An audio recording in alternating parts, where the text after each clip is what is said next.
This segment serves as a passionate warning for viewers to participate in the upcoming election, emphasizing that their vote is crucial at this pivotal moment.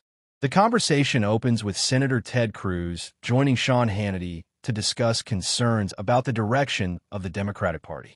Cruz immediately criticizes what he sees as extreme and radical shifts within the party, referencing public comments by prominent figures like Alexandria Ocasio-Cortez, AOC. He argues that when someone makes defensive statements like "we are not crazy," it often has the opposite effect on public perception, drawing comparisons to historical figures like Richard Nixon and his infamous "I am not a crook" remark.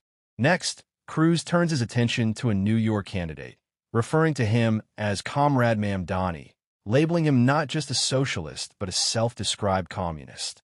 He claims that the candidate advocates for government seizure of private industry, significant tax increases, and a government takeover of the economy.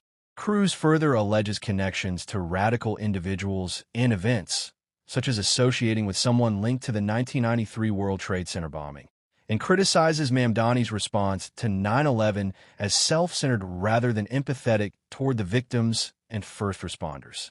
Cruz warns that such radical candidates present dangers, and though some Republicans believe their election would benefit the GOP on a national scale, he stresses the importance of New York City as a financial and cultural center that should not be governed by what he considers radicals.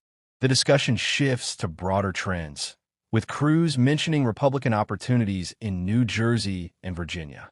He characterizes certain Democratic candidates in those states as holding extreme or violent views, specifically referencing one who purportedly fantasized about harm to political opponents' children in writing, portraying this as evidence of radicalism. Hannity interjects with a quote from the New York Post, listing accusations against the candidate's circle of engaging in ethnic cleansing, racism, and supporting concentration camps, linking them to extremist rhetoric and radical positions on issues like bail reform and open borders, which they claim have failed in practice.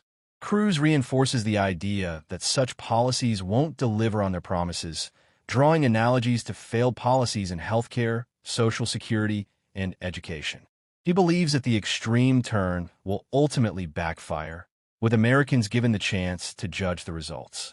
The hosts agree that classical liberal voices like Bill Maher, who value free speech and moderation, are being marginalized as the Democratic Party shifts further left.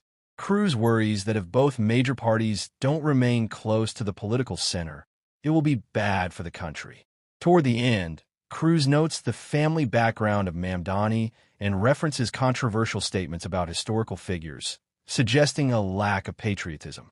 He calls on New Yorkers to reconsider their options, warning that electing such candidates would lead the city and country down a dangerous path.